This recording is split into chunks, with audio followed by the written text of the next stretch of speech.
hustle got to be strong in this industry, as in any other industry.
So we're loaded.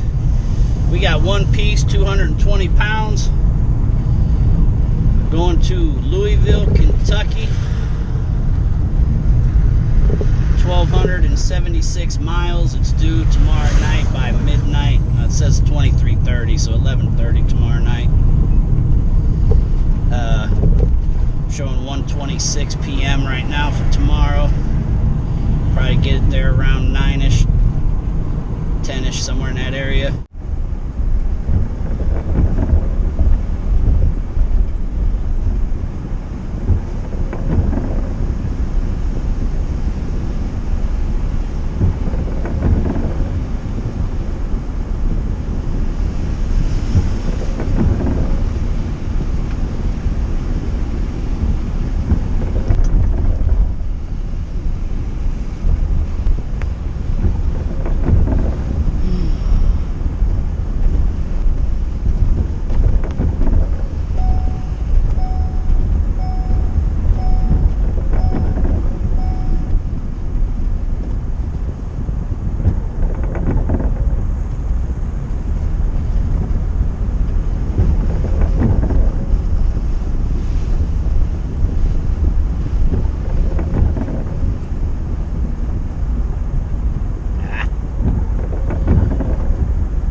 Alright guys, so we're going to do recap week 7.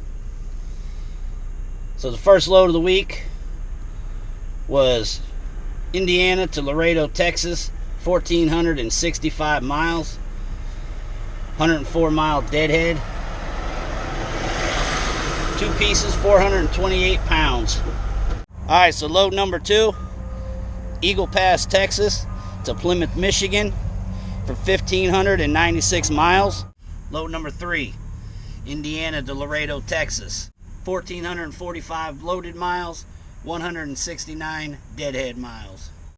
So with those 4 loads combined, we had 5,987 loaded miles, 398 deadhead miles, which came out to be at a 7%. The gross for that week was $5,305.90, which came out to a rate of 89 cents. Our expenses for the week, of course, we had our 2 fixed costs, $158 for the van payment, $139.22 for the insurance. We had $868.39 in gas. We had $90 in maintenance, $50 in tolls, for a total of $1,305.61 in expenses, which brings us to a net of $4,000.29. So that rate of 89 cents, it's a bit on the low side for what I'm used to since I've been with Barrett. And if you followed these videos, you know that this will be the second time we've been below 90. And if you've also noticed, those weeks that happens, that's when I'm doing a lot of jumping back and forth into Laredo and out. That's the bad thing about going to Laredo. The good part is the miles going in and the money going in. The bad part is you're almost always taking a cut coming out.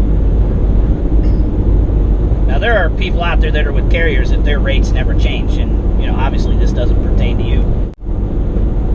On the point of the rate, and as far as going into Laredo and coming out, that's where miles doesn't always equate to money. As far as obviously it amounts to money overall, but your profit margin is going to shrink because now you're putting in more miles, more gas, more wear and tear, more everything for a little less pay, which obviously shrinks your profit margin. Depending on the business model you're trying to have, sometimes you got to work off of sheer volume, which there's nothing wrong with it. Nothing wrong with it at all if that's what you have to do. I mean, if you're able to run sheer volume, busting your ass, and to make money, and the money you're making is better than the person that gets a rate of 95 cents, but is only doing a small amount of miles, obviously that's what you're trying to do. You're trying to earn money.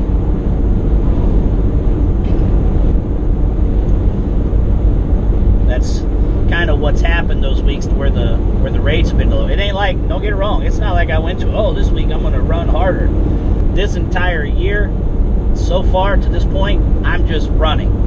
I'm just doing everything I can to run as much as possible. I'm trying to run the wheels off right now. As I said, I'm just trying to put it to it this year. And going into Laredo, it's been a nice little cycle of runs there, so I've just rolled with it. Now, overall, up to this point, even with those 2 weeks that are sub 90, I'm still averaging 95 cents a loaded mile for the year as a whole. So if you pay attention to these videos as I continue to go forward, you'll see the rates for the week per mile go up and down.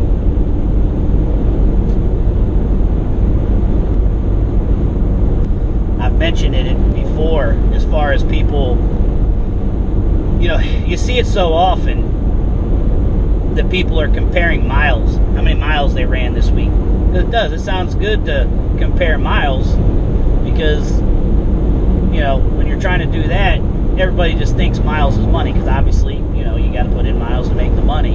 So when they see them big miles, it's like you're comparing money, but you're really not.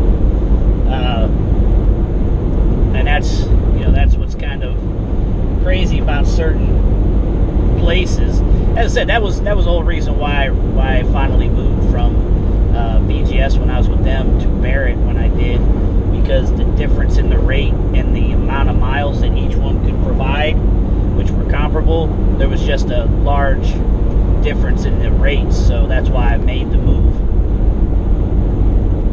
Now, mind you, when I made the move, I had to invest in a bigger van. I had to invest more money into a van, because the van I was using before was a cargo van, low-top cargo van, and Barrett only takes the long and tall. One of the points I'm trying to make by talking about the miles and the rate and all that is that you've also got to take into consideration your profit margin. Sometimes if you don't do things the right way, you're running just to keep running. You're not really, you're making enough to pay your bills, and you might have a couple of dollars, but sometimes you're just, it's almost detrimental to continue running the way you are. Again, as I mentioned before, when I was with the other carrier, I got to the point to where I wasn't wanting to go into Laredo anymore, because my overall rate per mile, my loaded rate per mile was so much less than what my contracted rate per mile is supposed to be. And it's just like, man, I was just running sometimes for the sake of just running, and it didn't make sense. Like this year, normally I don't get this amount of Texas runs. I don't normally get all those. Up to this point, like right now, the last few loads has taken the average down as far as my average run, length of run.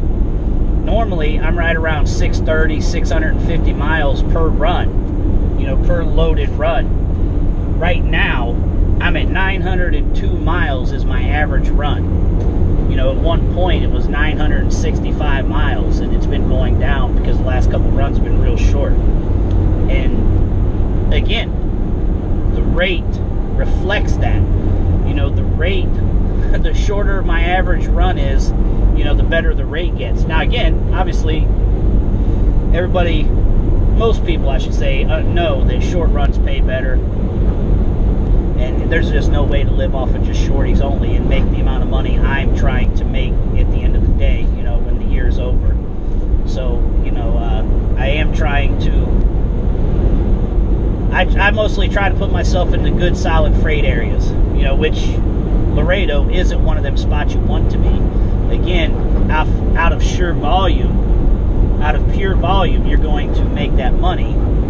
But as far as making it more profitable and not working yourself as hard, you want to land in, regular spots such as like Kansas City, Chicago, Michigan, Ohio, Kentucky, Tennessee, kind of the places where freight moves pretty steady.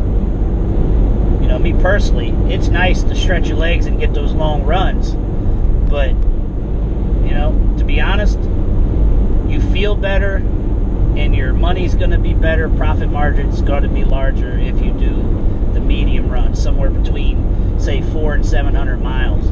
Those are ideal. If you can pop those each day, you're doing great. And by tracking my numbers, that, again, the numbers won't lie to you. If you track the numbers and track everything right, you'll see how when one thing changes, it can affect another thing. Knock on wood, so far, there hasn't been any kind of major repairs or anything like that can come with, running like crazy. Because right now, at this point, when I get to the end of March, I'm going to do a breakdown of the first quarter numbers. But, as it sits right now, I think I'm at like 30. No, I'm actually like 37,000, I think. About 37,000 loaded miles at this point right now, and it's March 20th right now, so we got 11 days left in this month. So I should get somewhere between 2,000 and 3,000 more miles for the month before it's over. It's a lot of running, man. That's a lot of running. I'll end up, right around 40,000 miles after 3 months. An average of 13.3 per month. That's moving. And that's not putting in the deadhead. You're going to have about 1,000 miles or more added onto that each month for deadhead miles, and then a little bit of relocating in there, here and there. So, that's just pure loaded. And I bring all that up just because, again, you got to understand what it takes as far as what you have to put into this to get the money out. Again, talking specifically money. You got to put that work in to get that money. Alright. I'm going to get off here, finish this run on my way to Chicago. As you see, man, it is a beautiful day. Beautiful. I'm going to get done on this video so I can roll the windows down and get it.